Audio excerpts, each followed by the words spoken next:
Islamic school teach you to focus on something around the person to get the person like that, you know? Put things into context. Okay?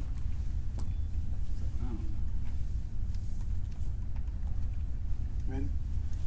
إن الحمد لله نحمده ونستعينه ونستغفر ونعوذ بالله من شرور أنفسنا ومن سيئات أعمالنا من يهده الله فلا مضل له ومن يضلل فلا هادي له وأشهد أن لا إله إلا الله وحده لا شريك له وأشهد أن محمدا عبده ورسوله.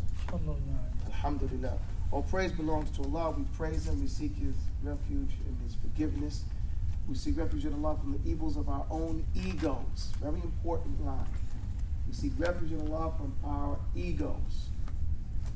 We are the ones that we have to watch out for more than shaitan. Because Allah's Messenger told us the most evil thing that He left for us is our own selves, right? Our own hang-ups. And our hang-ups are those things that keep us and prevent us from obeying Allah and following the sunnah of His Prophet. Okay? And then we seek refuge in Allah from the consequences of our evil deeds, our bad deeds. Okay? So I mentioned this part here because that's part of the surah that we're dealing with today.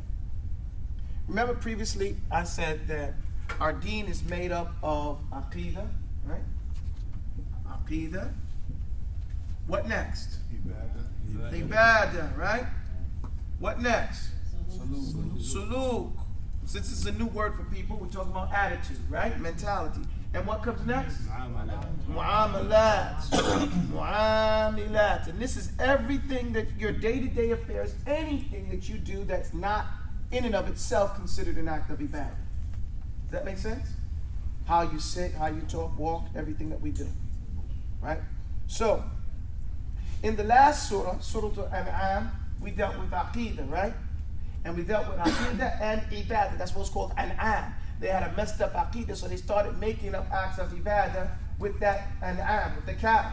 Saying this one is for our men, this one's for our women. If it's dead, it goes this way. If it goes this way, for our gods. You guys remember that? Yeah. And so we mentioned that a messed up aqidah leads to messed up ibadah. Now, in this surah, Surah Al-A'raf, we learn how the aqidah is so important and how it affects your suluk and your mu'amalat. And how, if you have the wrong suluk, attitude, even this could lead you to the fire. Does that make sense, everybody? So just like the last one, we dealt with the first two types here, and this one we're going to learn about suluk and mu'amalat and its effect on the end result. Last surah, Surah Al-An'am, we talked about how the hisab is going to take place, right? We had some sobering pictures about people on the last day going to say, Wallahi, Rabbina, Lord, I wasn't a kafir, right? I didn't make shirk. Send me back, right? They're going to be saying these things. Well, if you could only see them when they're forced to stand before their Lord, when they're forced to stand over the fire. Allah is explaining and showing us those pictures. In this surah, Allah goes further. Allah shows us what happens after the hisab, after the accounting has taken place. You guys get that? The picture now, and that's why the Quran is sequential in how it's giving us these lessons. In Surah Al-Baqarah, the first story was about our creation, right? And we learned something about that. And this surah is the first time we're going over that story again. Now Allah's giving us more detail about the story. And I don't want to ruin it for you as we get through it. What's the point for this surah? What's the theme for this surah? The theme for this surah is that the fight has been started at the very beginning. It's not going to end till we get to Jannah and they get to the fire. May Allah put them in the fire and us into Jannah. Yeah. I mean. And we're still going to have a conversation once we get there. The message is that there has been many prophets and many people that followed them, and some people were half-stepping. And those people that half-stepped were put with the people that went to the fire. They were equated to people who rejected the message. Wa alaikum salam wa rahmatullah. So the message is your suluk, your attitude. Get it? Passivity, mediocrity is unacceptable in Islam. Inna Allah ya'muru bil adl wal ihsan. Allah commands us to do just al-adl. Haven't we heard this word over and over now? Are we getting the key terms of the Quran by doing it this way? Adl, wal dhulm, wal khasira, wal khasirun, right? We're hearing these over and over again. Wal fisq, wal ithm, wal fawahish. We're hearing these particular terms, and they mean the same things over and over again. Dhulm, wal udwan, animosity, and oppression, the opposite of justice. So, we're going to hear that here in this particular surah, so pay attention to it. You're not, if your attitude is not proactively going towards and accepting and following your prophet, then you are going to be seen as someone who held back, rebellious, refused. Does that make sense? And of course, the message is going to be promoted by reminding us that you're told to obey your Lord, your Rabb, right? The one who created you and created your environment and is giving you all these good things. So let's just jump right into it. This is going to be, and remember I said this surah is tied up to Surah Al-Kawthar, right? And in Surah Al-Kawthar, you went away before we finished Surah Al-Kawthar. Hope you get to see. Okay, good. Alhamdulillah Rabbil Alameen. If you see what we did with Surah Al-Kawthar, you'll notice that that one is talking about following the Prophet Muhammad. Why? Because in this one, all the other prophets are going to be mentioned, about following them. So you'll see the connection there by the time we get to the end. That's my claim. Now, let's go through the surah piece by piece, and inshallah ta'ala become different from it.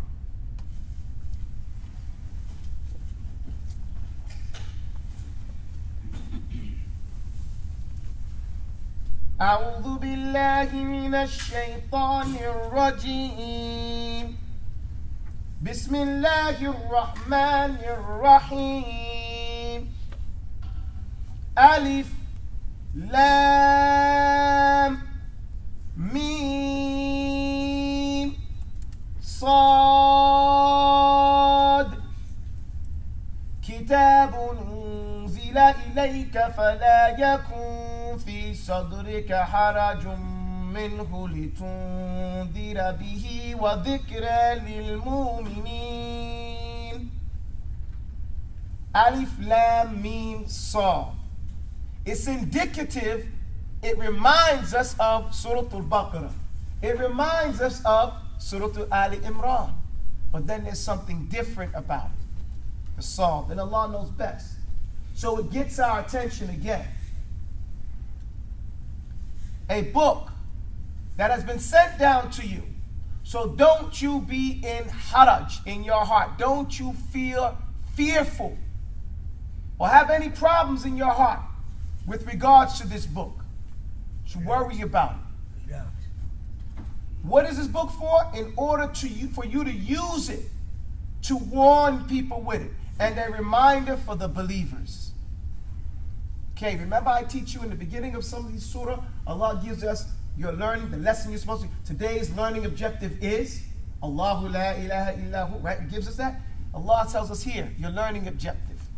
Ittabi'u ma unzila ilaykum min rabbikum wa la tattabi'u min dunihi awliya'a qalilan ma tadhakkarun. Follow, ittabi'u. This is the message. The same thing from Surah Al-Kawthar. Follow, emulate, be a good soldier, be a good Indian. Follow what has been sent down to you from your Lord. And don't you dare follow anything other than that or take any other people, awliya, as your friend and protectors. So this is talking about wala wal bara. قَلِيلًا مَا تَذَكَّرُونَ. How little you will remember. You remember. The word qalil in the Arabic, not the Arabic language, in the Quran, it means two things, and only two things in the Quran. very little or nothing at all. So sometimes when it says قَلِيلًا مَا تَذْكُرُونَ تَذَكَّرُونَ, it means you don't remember at all. You never remember. Or how little you remember. That's what it means. And that's the only two ways it comes in the Quran to mean those two things. وَكَمْ مِنْ قَرْيَةٍ أَهْلَكْنَاهَا فَجَاءَهَا بَأْسُنَا بَيَاتًا أَوْ هُمْ قَائِلُونَ. So after he says, how little you remember, you don't remember? And how many towns and villages and cities have I destroyed? أَهْلَكْنَاهَا. And then my power, بَأْسُنَا, my might struck them. Bayatan. We have the word bait there. That's the place that you sleep at night. Bata is the activity. What did you do? Bata layl, he spent that time. Bata is a time frame. Bait is where you spent that time frame. Okay? Like we say, asbaha, sabah, right? It's the morning time. Bata is the layl. So where you lived where you bata was your bait. Does that make sense? So when he says here, the might came to them bayatan, that means at nighttime. Awhum qa'ilun, or they were napping. Caught them sleeping, napping in the daytime. Previously I explained to you that you can't say na'imun in the daytime. You say qa'ilun in the daytime, na'imun at the nighttime. Arabic is very specific. فَمَا كَانَ دَعْوَاهُمْ إِذْ جَاءَهُمْ بَأْسُنَا إِلَّا أَنْ قَالُوا إِنَّا كُنَّا ظَالِمِينَ. So then their cry, their da'wah, you see, this is what their claim is. Because everybody has da'wah. This is what we learned from this. You are either giving da'wah or you're taking da'wah. Does that make sense? Everything you say, you call into yourself or shaitan, or you call into Allah. But whatever you say. Claim. Nah? Claim. Claim. Yani qawlukum, da'wah. Yani, the only thing that they had to say at that point when it came to a ba'suna, the might of Allah, except that they could only say, we were dhalimeen.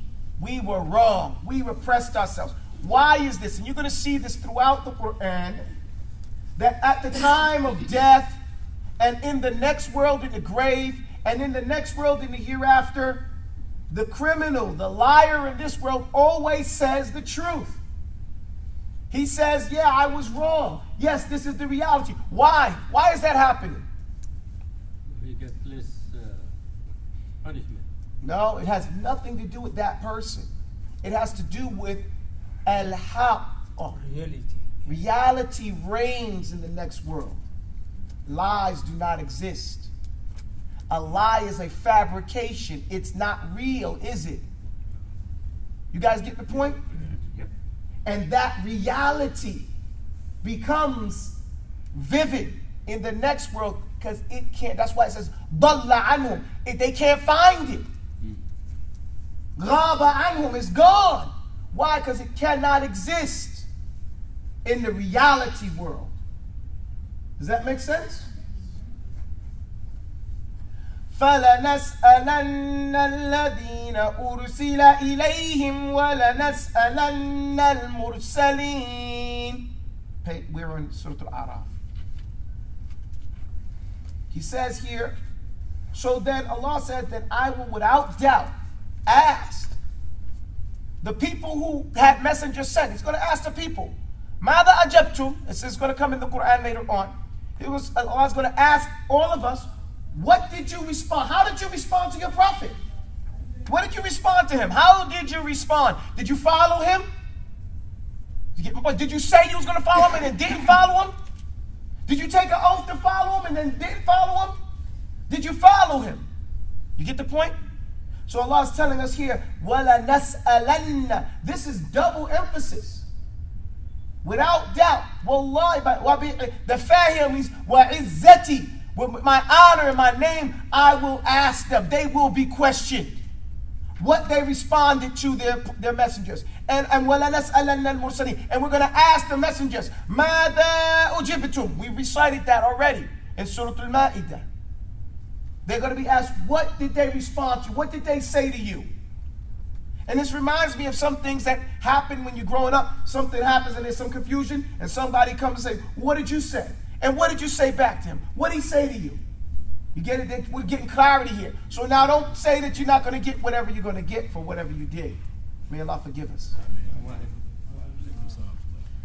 وَالْوَزْنُ يَوْمَئِذٍ الْحَقِّ. And the weight and the measure that's given on that day will be right. It will not be wrong. فَمَنْ ثَقُلَتْ مَوَازِينُهُ فَأُولَٰئِكَ هُمُ الْمُفْلِحُونَ. So whoever's weight is heavy on that day, his scale is heavy, then these people will be amongst the muflihun. Again, another term that is reiterated over and over in the Quran. That we want to become muflihun. وَمَنْ خَفَّتْ مَوَازِينُهُ فَأُولَٰئِكَ الَّذِينَ خَسِرُوا أَنفُسَهُم بِمَا كَانُوا بِآيَاتِنَا يَظْلِمُونَ. Again, terms that we should now be familiar with. And whoever's scale is light, then these are the ones who have khasiru anfusahum. How many times do we have to hear this? They have lost their souls. And we even say this in the English language. He sold his soul to the devil, right? We say this. Allah's giving a different term. He lost his soul, because shaitan ain't got it either. He lost his soul because with regards to the ayat of Allah, he was committing dhulm. He was not doing justice. He was oppressing the ayat by not believing in them, or by believing in them and not applying them in the appropriate fashion. May Allah forgive us. So look what Allah is telling us here. So far the tone is taken here is letting us know what's going to happen on the Yawm al-Qiyamah. Isn't that correct, guys? Allah is letting us know that the time is going to come where our time is going to be out. And we will be questioned about what happened here. So Allah says, فَلَنَقُصَّنَّ عَلَيْهِمْ بِعِلْمٍ وَمَا كُنَّا غَائِبِينَ. And then I will tell them with knowledge what they did. And I was not absent. Ghaib. I wasn't absent. Allah knows bi'ilm, and it shows that His bi'ilmihi, not with His presence. He says, I will tell them, I am bi'ilm. I knew everything with knowledge. I knew exactly what they did. Nothing missed me. I missed that line actually when I was reciting. وَالْوَزْنُ يَوْمَئِذٍ الْحَقُّ فَمَنْ ثَقُلَتْ مَوَازِينُهُ فَأُولَٰئِكَ هُمُ الْمُفْلِحُونَ وَمَنْ خَفَّتْ مَوَازِينُهُ فَأُولَٰئِكَ الَّذِينَ خَسِرُوا أَنفُسَهُم بِمَا كَانُوا بِآيَاتِنَا يَظْلِمُونَ وَلَقَدْ مَكَّنَّاكُمْ فِي الْأَرْضِ وَجَعَلْنَا لَكُمْ فِيهَا مَعَايِشَ قَلِيلًا مَا تَشْكُرُونَ. Allah says, now this is a new paragraph. After Allah explains this, now He shows how ungrateful we are, because He says, وَلَقَدْ, and without doubt, I established you all in the land. I gave all y'all established. Look at us all. We all have a house to live, right? We all ate, even though we're fasting, we're not hungry. Right? He established us in the earth. وَجَعَلْنَا لَكُمْ فِيهَا مَعَايِشْ. And He gave us a means to survive. Al-aish is bread. Aish. It's bread. Ma'ayish is your living. Okay? A life. قَلِيلًا مَا تَشْكُرُونَ. But you're ungrateful. How little you show gratitude and thanks. Just think about that. If there was a physical benefactor that we could see, that came every month and paid our rent, and paid our mortgage, and paid our food, and did everything, and we could see him, how would we act when they came around? Thank you. Thankful, very grateful, right? They give us, and then they gave us spending money. And then they gave us husband and wife, and clothes, and everything. And then they gave us children. You get the point? And when we were sick, they came and made us fresh again. How we have? It's impossible for us to see that individual and not be grateful. But because Allah is al-ghayb, the unseen in this world, we have become ungratitude and ungrateful to Allah and unmindful. And there's another thing this surah talks about, that the ghafil, the one who is unmindful, this is one of the main reasons people go into the fire, from being unmindful. And this is why taqwa can be translated as vigilance. Okay? A state of vigilance, awareness, constant awareness of what the reality is. وَلَقَدْ خَلَقْنَاكُمْ ثُمَّ صَوَّرْنَاكُمْ ثُمَّ قُلْنَا لِلْمَلَائِكَةِ اسْجُدُوا لِآدَمَ فسجدوا إلا إبليس لم يكن من الساجدين. Look how smoothly Allah moves into the story. Okay? He ends it by saying, and I am the one who created you and shaped you. And then look what I did for you. I told the angels to salute you. And they did. Everybody except Iblis. Lam yakun min as-sajidin. He didn't sajda. He didn't salute you. Now we previously said what happened with Shaitan, but let's go over it briefly. Remember, Allah put in the earth in the first story, because this is part 2, episode 2 of this story. In the first story, we learned that Allah created jinn, and He put the jinn on the earth. And the jinn were made from what? Fire. So think about the nature of someone who has fire in them. They're aggressive, volatile, eruption, right? And that's what they did. They were fighting each other and killing each other. And Allah sent many prophets to them from amongst the jinn, and they killed the most of them. And so Allah had this one slave, Iblis, who was making rank. They said there was no place in the universe that he didn't go to worship Allah. To the point that he was with the angels. He would show up with the angels. And Allah was sending the angels to the earth to destroy those hard-headed, rebellious jinn. And and Iblis asked Allah if he could go too. Now the subtlety here is Iblis looks like he's the great slave, right? But Allah knows him. He knows that Iblis is doing all this because he wants to take over the earth. He wants to get a reward for his deeds. But it's nothing wrong with wanting a reward. But he has this in him that, it's to the point of fault. Do you guys get the point there? He wants it like any way possible, even if he has to make like he's being obedient. Does that make sense? So it may look this way, but Allah knows it. So Iblis goes down there with the angels, and they kill the jinn. They put order back in. Iblis is doing all this work, and in that time, Allah created Adam. And when Iblis came back, what happened? He comes back to to Jannah, and he sees the body of Adam. He doesn't have life yet. And this is similar to what happens to the baby in the womb. It's created into a form, and then the life comes after 4 months. So Adam is there, and his body is there, but his soul is not in there yet. And so Iblis goes in and notices, looks at this thing, figures it out. Sees that it's hollow, sees that, hey, this thing is going to be emotional. What did Allah create this for? And then he gets the news that Allah is making a new creation to be a Khalifa in the earth. Now you see what's wrong with Iblis? You done crushed his dream of taking over and being in charge on the earth. And so now his true nature comes out. His fire, his volatileness, and his rebellion. And so he refused. Now we get back to the details.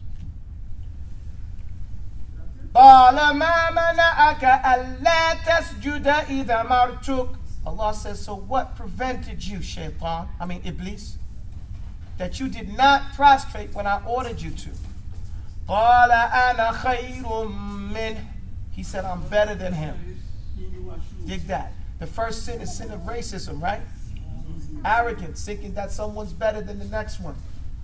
خَلَقْتَنِي مِن نَارٍ وَخَلَقْتَهُ مِن طِينٍ. You made me light-skinned. Nah, and you made him brown-skinned. You made me white. You made him black. You made him yellow. You made him brown from the boogie down. You get it? Who told you that one was better than the other? Who told this shaitan that fire was better than mud?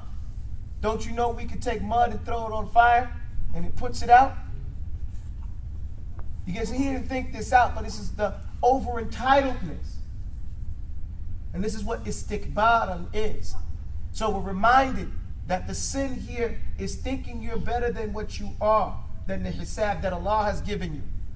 Looking down on other people and rejecting the reality.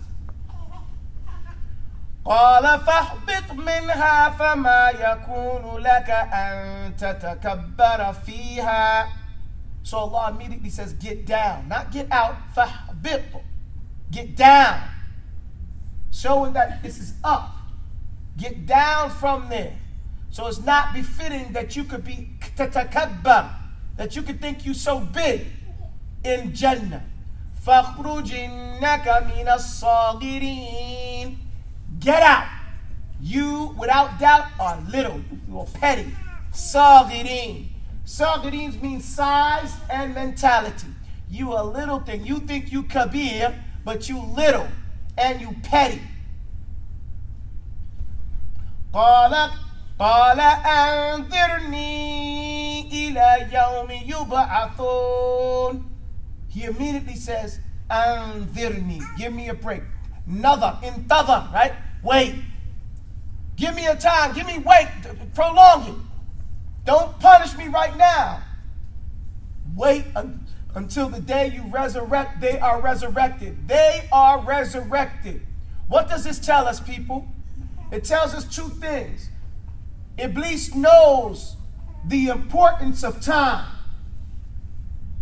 which is the chief investment of the believer. Time.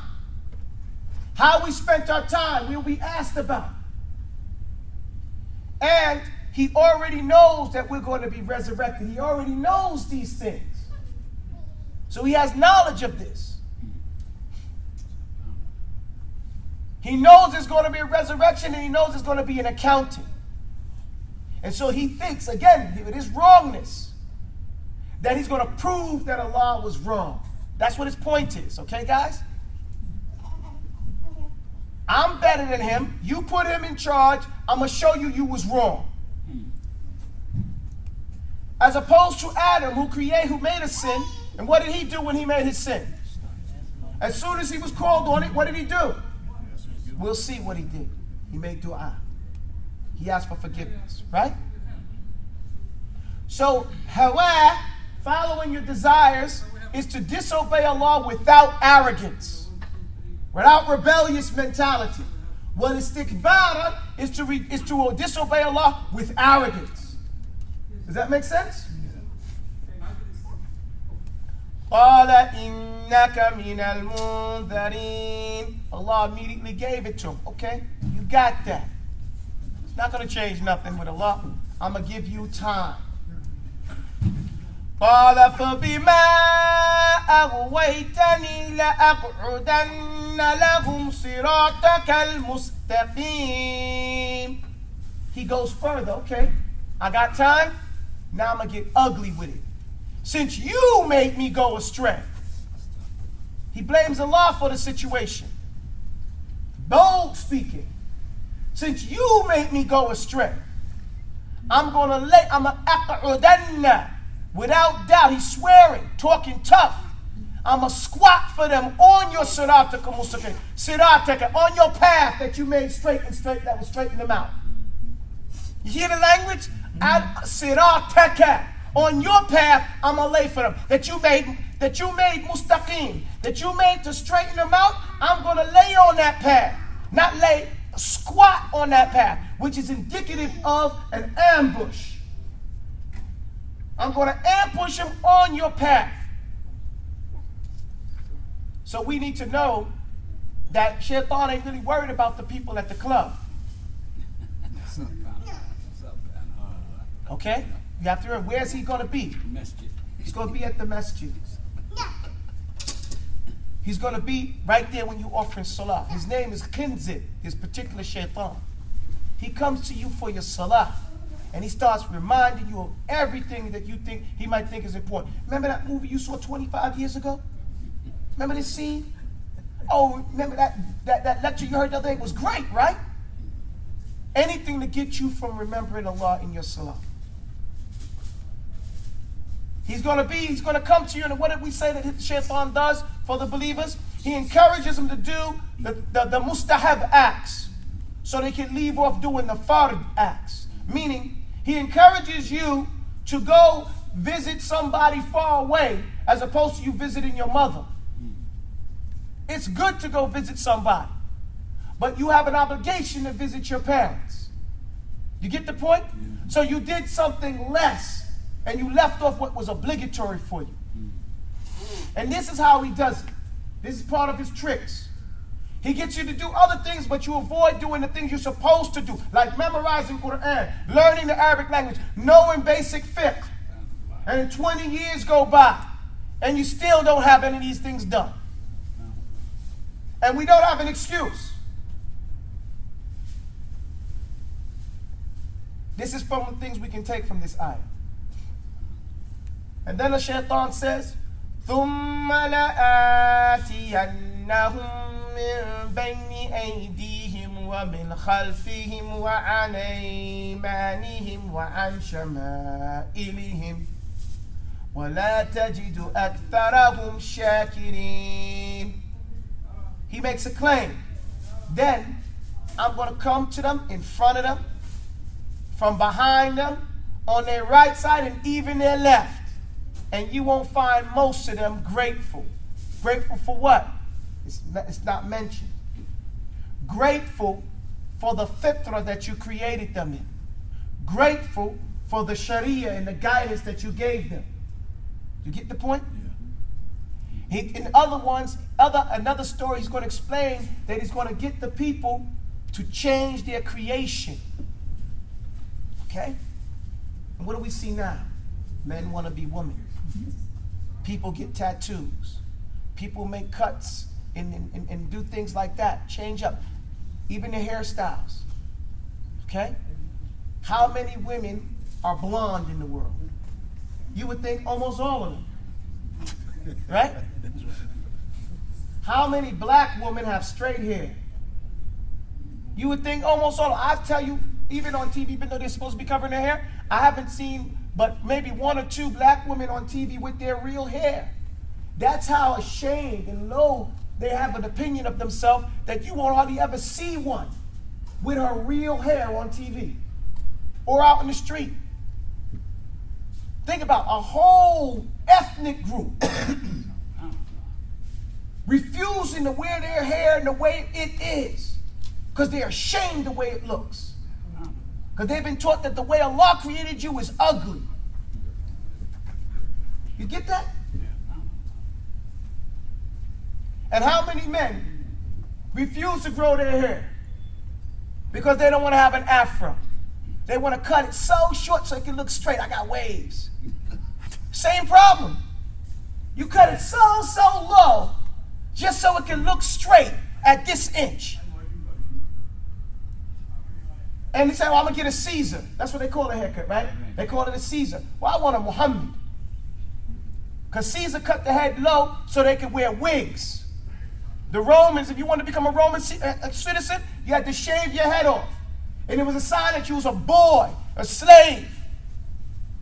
And the Sahaba used to do that too to everybody they captured. Shave their head off. Ihanatan lahum.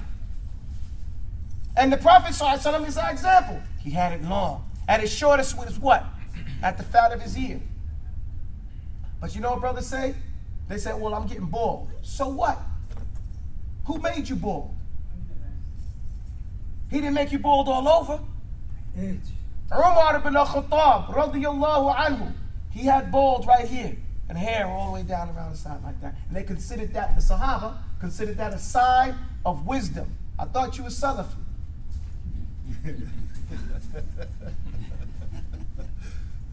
And you take the mentality of the Salaf, right? Which is the correct thing to do. Where you Salafi with that? Okay? Stop front. أعوذ بالله من الشيطان الرجيم بسم الله الرحمن الرحيم قال اخرج منها مذءوما مدحورا لمن تبعك منهم لأملأن جهنم منكم أجمعين. Allah says, get out. Mad'uman, meaning humiliated, little, despised. Madhura, far away from the mercy of Allah. A'udhu billah.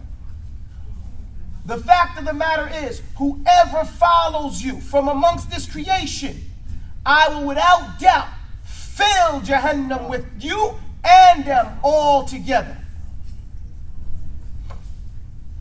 وَيَا آدَمُ اسْكُنْ أَنْتَ وَزَوْجُكَ الْجَنَّةَ فَكُلَا مِنْ حَيْثُ شِئْتُمَا ولا تقربا هذه الشجرة فتكونا من الظالمين. We're in Surah Al-A'raf. And he says, "O Adam, you and your wife, go reside, go live in the Jannah, in the garden.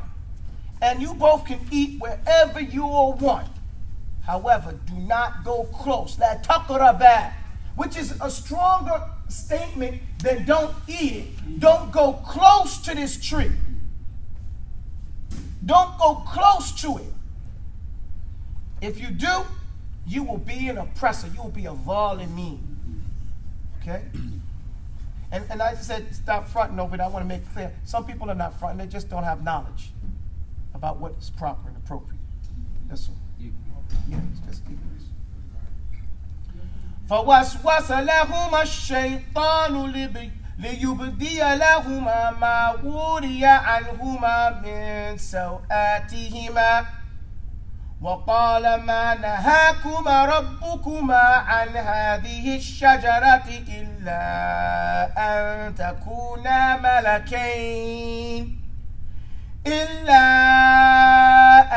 تَكُونَا مَلَكَيْنِ أَوْ تَكُونَا مِنَ الْخَالِدِينَ.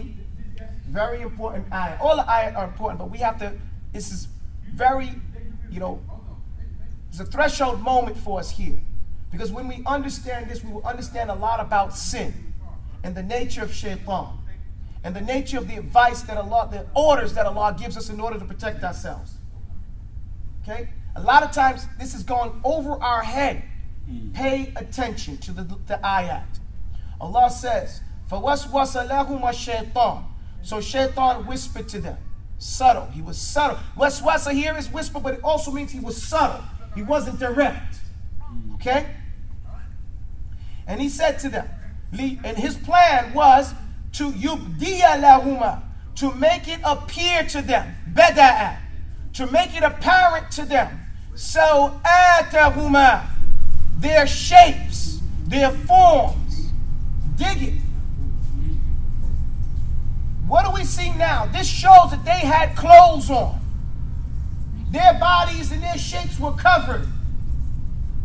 And Shaitan tricked them and made their shapes. He didn't say their private parts, just the shapes of their body is mentioned here.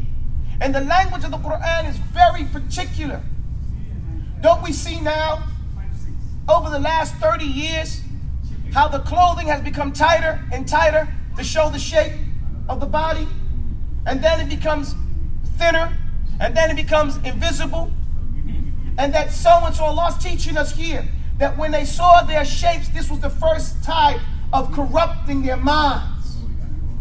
You guys follow this? And he said to them, how did he get them? His trick was this. Allah didn't prohibit this for y'all. Your Lord didn't prohibit this for you for no reason, this particular tree, except that if you did it, you'd become like an angel. Takuna malakaini. Who don't want to be an angel? It's a beautiful thing. You're not going to tell them you're going to be doing some sin. You encourage them to do something that's going to, you think is going to be better. I don't want to be an angel though. Why? Allah. Right? Allah made us better than the angels. Allah didn't make us and intend for us to be angels. He made the angels subject to our Father. Right? That's sharaf lana. That's honor for us. Distinguishing our parents like that. But then the idea is that now it's a subtle way of saying something better than what you are. So in this way you start to look down on your own creation. Do you guys get the point? And that's the same thing I mentioned when I was mentioning about that hair issue. People start believing that they're not good enough, that something else is better. And that shows a lack of appreciation for the way you were created and the uniqueness that Allah gave you. You see this? And this is what Shaikh said at the beginning. وَلَا تَجِدُوا أَكْثَرَهُمْ شَاكِرِينَ. His whole plot is to show Allah that we're not going to be appreciative of everything that Allah has given us. And Allah said He created us in ahsan, the taqween. He created us in the most excellent form. And we sink it down to the lowest of the low. So then he says here, if that's not impressive, أَوْ تَكُونَ خَالِدِينَ, right? Or that you would be invincible. Right? You won't die, nothing can harm you. That's what invincible is, right? Immortal means what? Nothing can kill you. So we call that invincible in English. That the person is invincible. Who don't want to be invincible? We have this in our head, that that's something good, but Allah knows best what's good for us. So He tricked them in this way. And then what He do? وَقَاسَمَهُمَا إِنِّي لَكُمَا لَمِنَ النَّاصِحِينَ. And then He swore to both of them that I am being sincere for you. Isn't that what the shayateen do nowadays? The shaitan from amongst the humans? Yo, I'm just trying to put you on, homie. What word is bond? Yo, I'm looking out for you. Listen, everybody ain't going to tell you this, but I like you. Insurance people. Insurance people. No, but that's what they do, right? I see you got something special. Let me put you on. Swearing that they're giving you the knots, right? They're giving you all this good stuff. Shaitan started that, and they say that Adam wouldn't believe that someone would swear by Allah and tell a lie. Remember, you know, who's going to lie? What does Adam know about lying? We got to put it in context.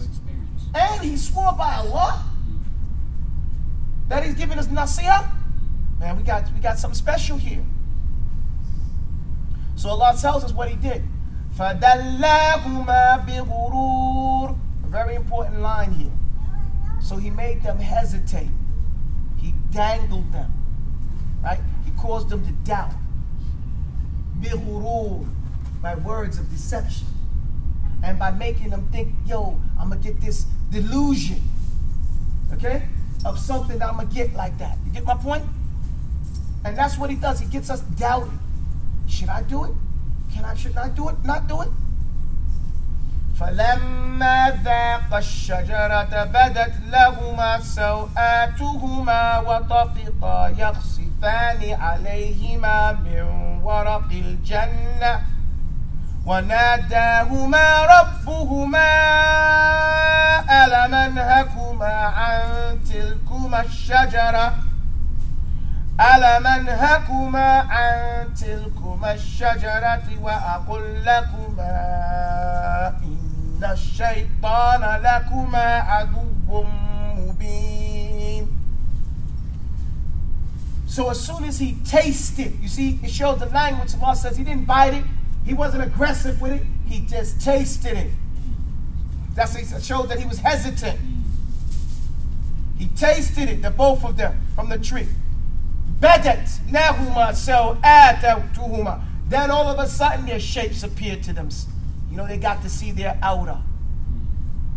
And so they immediately started to take in the leaves of the tafiqa, yakhsifani alayhima min waraqil jannah. They started taking the trees and the plants, the leaves, and covering themselves. Aren't we still doing that? Who's wearing cotton and linen? You get my point? We're still wearing the plants on our bodies and covering our outer. And covering what's supposed to be covering our shapes. It's not alone just to put on skin tight clothes. It's got to cover the shape of the outer. And Allah called out to them. Rabbuhuma, their Lord called out to them. Didn't I prohibit you to from this particular tree? Tilkuma shajara, from this very tree? And didn't I tell you both that shaitan is a clear, open enemy to you? What did they respond? From shaitan, right? They said, قَالَ رَبَّنَا ظَلَمْنَا أَنفُسَنَا وَإِن لَّمْ تَغْفِرْ لَنَا وَتَرْحَمْنَا لَنَكُونَنَّ مِنَ الْخَاسِرِينَ. Don't we learn that term khasirin again and again and again?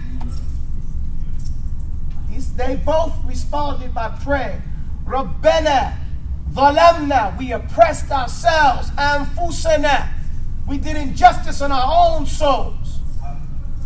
But if you don't forgive, Taghfir lana. The word ghafara doesn't mean forgive. We just translate it like that. Al-mighfar is a helmet.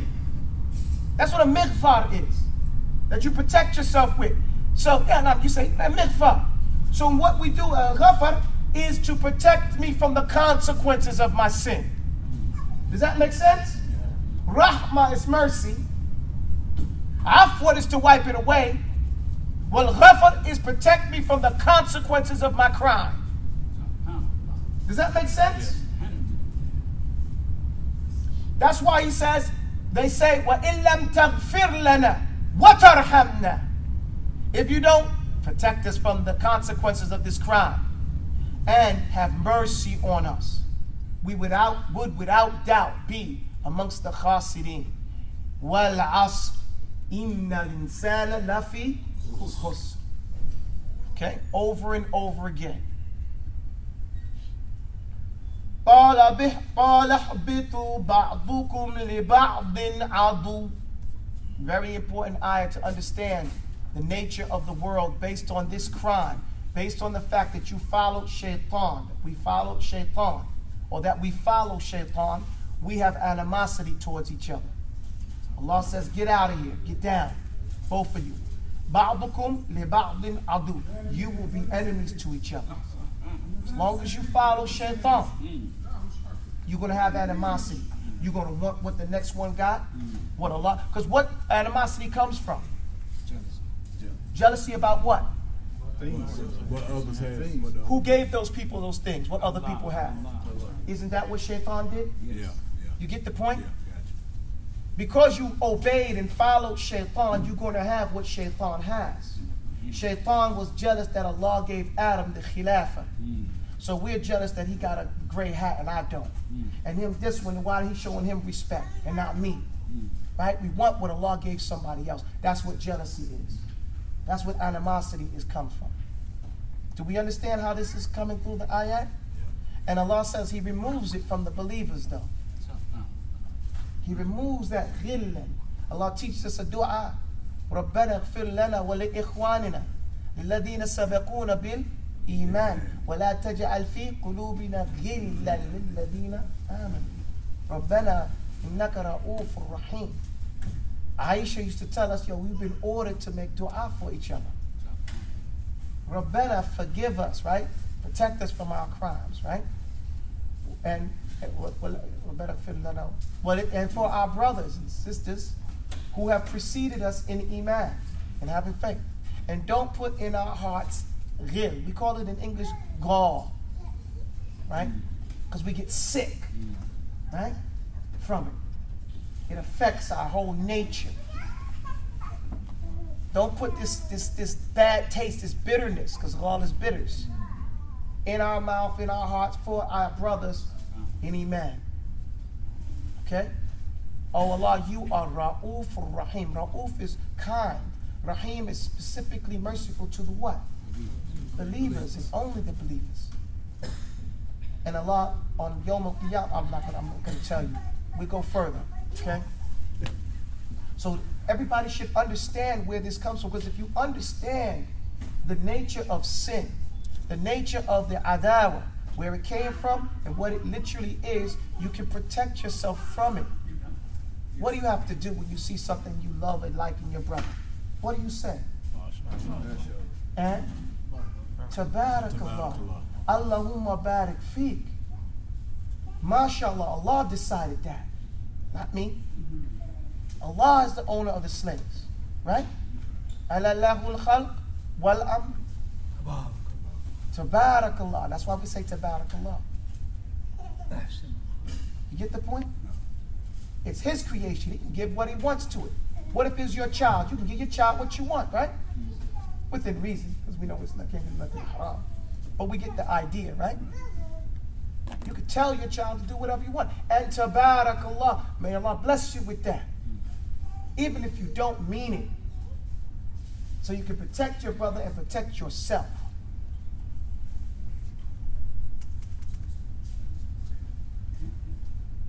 قال اهبطوا بعضكم لبعض عدو ولكم في الأرض مستقر ومتاع إلى حين.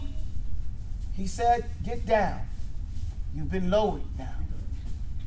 Y'all going to be enemies to each other. And you will have in the earth mustaqarrun, a place to reside for a period of time. And you will be provided for, mata'un, everything you need, you get it. The whole time you're there. Itma'in, don't worry about it. I'll provide for you. So he was talking who will be enemies to each other. It means that the offspring of Adam and Hawa, or between the Shaitan and The question is, who is being told to be the enemies? He's going, he always gets into the deeper tafsir. Both. Shaitan is always going to, aduwwun mubin. He's clearly the enemy. Right. But the clearer statement is that the sons of Adam will be enemies to each other. What's the proof? What happened to the first two sons? Kill one, kill the other. You see, immediately it happened, right? Why? Jealousy. Of what? What Allah commanded the other one to have. You see the point, guy? Whenever you follow Shaitan, that's the result. Can we see it clearly now? We're going to see something else clearly right now too, inshallah ta'ala. And it's the thing that Shaitan is still doing today.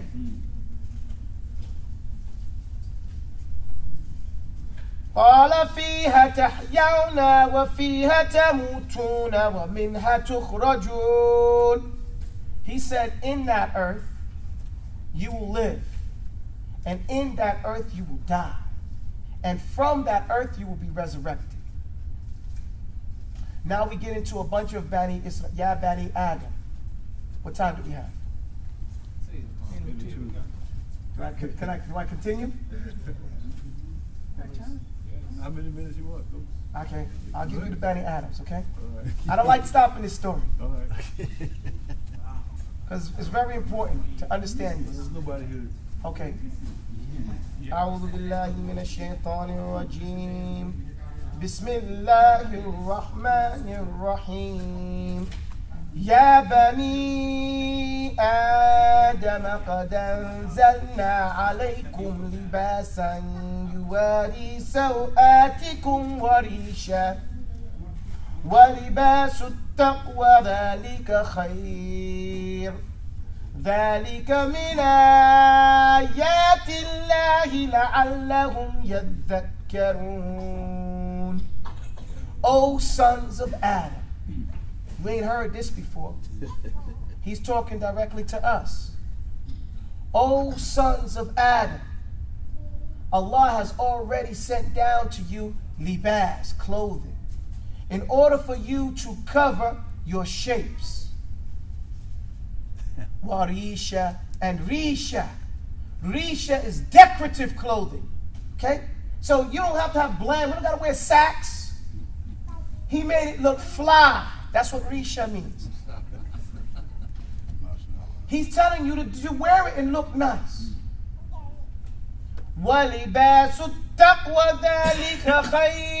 However, the dress of taqwa, morality, and being conscious of your Lord is the better thing you can dress yourself up. So it's not just the clothes. Modesty. It's the style of the individual that's wearing the clothes. The modesty. The Prophet ﷺ said that every ummah has a style about himself. And the style of the believers is a type of shyness, modesty. Don't get modesty mixed up with timidity. We are not timid. Timidity is haram in Islam. Timidity is cowardice, the inability to perform when called upon properly. The Prophet was modest, more modest than a virgin girl in her room. But he was the first one on the battlefield and in the heat of the fight. So it didn't stop him from performing. So we have to understand the difference. Modesty is to have class about yourself. Modesty is not to be obscene. To do what is appropriate. And to basically have class. Allah says, that is from the ayat of Allah, the signs of Allah, so that you can be reminded. What are you being reminded of? That shaitan tricked you out of your clothes. Every time you put it on, this is your defense against shaitan. Don't we get tricked up out of immodesty when immodest women and men are out in the street? And when we see these immodesty, what is the biggest thing corrupting the children today and the men? Pornography. Which is the immodesty in dress. Not just on the internet, in the street, in the advertisement, in the books, in the language, in the television, the tell a lot of your vision. So Allah says, Ya bani Adam la yaftinannakum ash-shaytanu kama akhraja abawaykum min al-jannah yanzi'u anhuma libasahuma liyuriyahuma sawatihima innahu yarakum huwa wa qabiluhu min haythu la tarawnahum إِنَّا جَعَلْنَا الشَّيَاطِينَ أَوْلِيَاءَ لِلَّذِينَ لَا يُؤْمِنُونَ. Didn't I say that when you put on your clothes, it's an act of war? That this is your act of resistance against shaitan? Allah says this, and I understand it when He says, O sons of Adam, don't let shaitan put you through a fitna. يَفْتِنَنَّكُمُ الشَّيْطَانِ. Like he did to your parents. He's talking to us. Who here is not a son of Adam? He's talking directly to us. I find that amazing. Like he tricked your parents and got them kicked out of Jannah. أَخْرَجَ أَبَوَيْكُمْ. He speaks your parents out of Jannah. يَنْزِعُ. Stripping them. Ripping. Yanza is naza is to rip something off somebody. So this shows that they were dressed. He said, يَنْزِعُ عَنْهُمَا لِبَاسُهُمَا. And that libasahuma, He ripped their clothing off of them. Expression. Sorry? The expression is so strong. The expression is real strong. He got them out of their clothing. And لِيُرِيَهُمَا, in order for them to see. سَوْآتِهِمَا, to see their out and see their shapes, the forms. You get my point here? Same thing is going on now. You can't even buy dresses, decent dresses for girls, because the front comes up and the back comes out so you can see the front part of the girl's legs. Little children girls. You got to get them made personal, because the clothing is this way. Ripping, and we see what's going on. And the men, we're doing it as well. The fact of the matter is that He sees you and His qabila, His peoples, His clan, where you can't even see them. Why is this important? To know that you can't see them. You can't watch out for them. So you need help. Okay? Allah's warning us here. This story is telling us what's going on. Inna, I have made shayateen, the devils, friends and protectors of who? Those people who don't believe.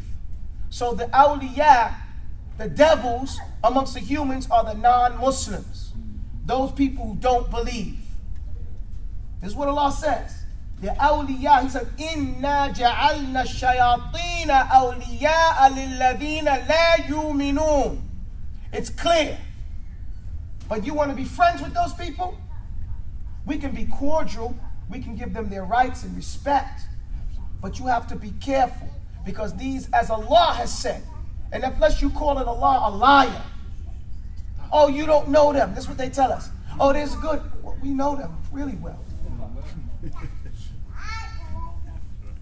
And Allah has bore witness on His statement. So you're calling Allah a liar. When you say not this one. Because that's what the mentality is, right?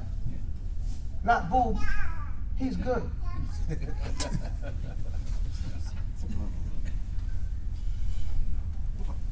He even reminds me when it's time for salah. Subhanallah. That's what they always say. He's open-minded. Subhanallah. What they say with see, I grew up with the BLA in New York was heavy in the 70s. They said, I believe in liberal aid for us when I see a white man load a black man's gun. That's what they used to say in the poem back in those days. Oh, you so liberal? وَإِذَا فَعَلُوا فَاحِشَةً قَالُوا وَجَدْنَا عَلَيْهَا آبَاءَنَا وَاللَّهُ أَمَرَنَا بِهَا قُلْ إِنَّ اللَّهَ لَا يَأْمُرُ بِالْفَحْشَاءِ أَتَقُولُونَ عَلَى اللَّهِ مَا لَا تَعْلَمُونَ. And when they do some fahisha, another word we're hearing a lot, obscene thing, some lewd thing, okay? Some inappropriate statement, action, or dress that leads to zina eventually. They say, we found our fathers doing this. What do we see now? You go on the internet, they say cannibalism is as old as Neanderthal man. They go back to Neanderthal or Neander Valley in Germany, and they say the people were eating each other. It's okay. Oh, there's nothing wrong with homosexuality. They've been doing it since the time of Lut. But you see what happened to them, right? But this is the statement they say. They're even saying that now about incest. Yes, they say that. And the law commanded us to do that. They say that by saying Allah made me this way. That's what they're saying, right? Allah amarana to this. Allah made me this way. Say to them, this is our statement. The fact of the matter is Allah don't command no type of fahsha, no type of obscenities. Are you saying about Allah what you don't know? We know the most criminal thing to say is about Allah what you don't know. قُلْ أَمَرَ رَبِّي بِالْقِسْطِ. Allah has commanded us to be just.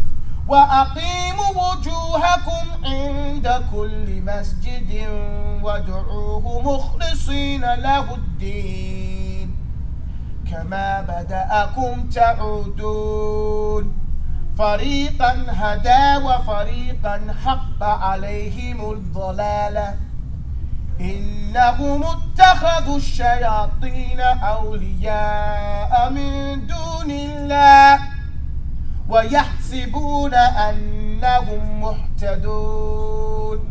I know in Hafs it says يَحْسَبُونَ, but in Watch we say يَحْسِبُونَ. Okay? Don't go set tripping. Allah tells us to say, Allah has ordered us to be just, qist, balanced, and to make our faces towards Allah, to pray, offer the salah in every masjid, any place we can pray, and to make dua, call on Allah sincerely, mukhlisina lahu din, at our level best. That's what it means. Mukhlisina lahu din, we say it means sincerely. No, it means to do your level best. Everybody's different. وَمِمَّا رَزَقْنَاكُمْ يُنْفِقُونَ. Whatever you have been provided from by Allah, right? And that may be different qualities and characteristics and abilities, but you do your level best. That's all you've been commanded to do. كَمَا بَدَأَكُمْ تَعُودُونَ. Like you was first brought into this world, you'll return. The ulama argue about this and say, what does it mean? From what we see, it means is Allah created you from nothing, and He can do it again. You'll return. فَرِيقًا هَدَى. A group of people Allah has guided. وَفَرِيقًا حَقَّ عَلَيْهِمُ الضَّلَالَ. Allah has decided that some people will be astray. قَدَّرَ اللَّهُ وَمَا شَاءَ فَعَلَ. Allah decides. It's His creation. He can do what He wants. The fact of the matter is, why did He make them, allow them to stray? إِنَّهُمُ اتَّخَذُوا الشَّيَاطِينَ أَوْلِيَاءَ مِن دُونِ اللَّهِ. Because He knows what they do. Because they have taken the devils as their friends and protectors, as the ones they want to follow. And they left Allah. وَيَحْسِبُونَ. And they think that they're doing something good. They think that they're really guided. But this shows you, just because you think you're guided, there's not going to be an acceptable excuse for you, Yawm al-Qiyamah. And we get reminded of this every time we read Surah Al-Kahf, every week, right? At the end of the Surah Al-Kahf, it says, and they think, have you seen Aqsar on that? The people who have the worst khusr. They keep doing stuff against Allah, thinking that they're muhtadun, think that they're yuhsinuna sun'a. They think that they're doing something good. And Allah is saying this right here. Just because you think you guided, that ain't going to be excuse Yawm al-Qiyamah. You got to follow the way of Allah correctly. And that's only going to be done by you following your prophet. Not just believing, but you following your prophet. And that's the argument that's laid down in this surah. Ya bani Adam khudhu zinatakum inda kulli masjidin wa kulu washrabu wa la tusrifu innahu la yuhibbul musrifin. He says, O sons of Adam, wear your beautiful zinatakum, attractive clothing, whenever you go out. Now it says, Inda kulli masjidin, but that's just indicative of the best place you should go when you leave out. You get the point? Don't think it's just going to the masjid. No. Where should you go when you go out? Name the best place. The masjid. And that's why Inda kulli masjidin, wa ma duna dhalik, and everything under that. He didn't say when you go to the souk, because it's not encouraged to go to the souk. You only go there when you need, but you have to go to the masjid. Right? So he's telling you when you go out to the masjid 5 times a day, right? Wakulu washrabu, and eat and drink. Wala tusrifu. Some people try to make the wala tusrifu and don't be wasteful.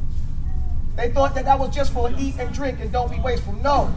The wakulu washrabu comes from Ya Bani Adam, wear your beautiful clothes, and the wala tusrifu is and wear clothes that are functional. You get the point? The clothes have to be functional, not wasteful. That is not inappropriate. It makes no sense for you to wear in this environment. Okay? And don't be. And why is eating and drinking become important here? What's the connection between eating and drinking? What did Shaitan trick us by doing? So you get the point? Why? So we can change our nature. What's happening today? What you eat changes your nature. Shaitan is still doing that same trick. Do you understand that, guys? This has missed many people. We try to make it clear. The first trick of Shaitan was getting us to eat something that altered the nature of Adam and Eve. Today, they're spending all their effort in making modified genetic food. Food without seeds. Food, tomatoes with fish enzymes in it. And it's changing our nature. And Allah says, eat from the tayyibat, but don't follow. You see the connection? Eat the wholesome things and don't follow the footsteps of Shaitan. He's only going to order you with fahsha, right? Evil and fahsha, wa an taqulu ala Allah ma la ta'lamun. And that you go so far that you speak about Allah that you don't even know. You guys get the point? Let's stop here. I'm sorry. إِنَّهُ لَا يُحِبُّ الْمُسْرِفِينَ. The fact of the matter is Allah does not love the people who are not functional. who are wasteful. Okay? They exceed the limit. And this is why I translate this one as functional. Function is first.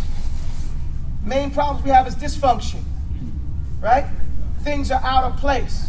What do we learn in Surah Nisa? The function, the role of the people in the society. Right? When we do this, israf in our clothing, the clothing is for the men is too long, too short for the women, right? Or when we see these fools walking around with their pants on their butt, Muslims, right? Right. Or not wearing their clothing properly to cover their outer, because we're not covering our shape. Our shape is from the navel to the knee. So our shirt should cover that. If it's above the knee, which is acceptable. But the shape has to be covered. It's not allowed for us to wear pants that shows our crotch and our backside. And we do that more than the woman dressing appropriately. But we quick. I've seen brothers walking around with inappropriate clothes on and their wife has niqab on. To me, that's a big hypocrisy. She got to wear all of that, and you ain't even going to cover your outer from the navel to the knee. And you haven't developed a style that fits that in this country. Because you can get it. Hip. You can get it. There's lots of ways. We got tailors. We got money to buy clothes. We can tailor them to fit nice ways. The Islamic clothes are so rich you look like a king dressed like that. No matter what type of job you got. But we find, sadly, people are embarrassed. They don't want you to know they're Muslim when they go to their jobs and their professional capacities. They're afraid that if they look like Muslims, they'll lose business. But they forgot the real business of the dunya, which is to get to Jannah. So you got to think what's important for you. Subhanakallahumma wa bihamdika ashhadu an la ilaha illa anta astaghfiruka wa atubu ilaik. Assalamu alaikum.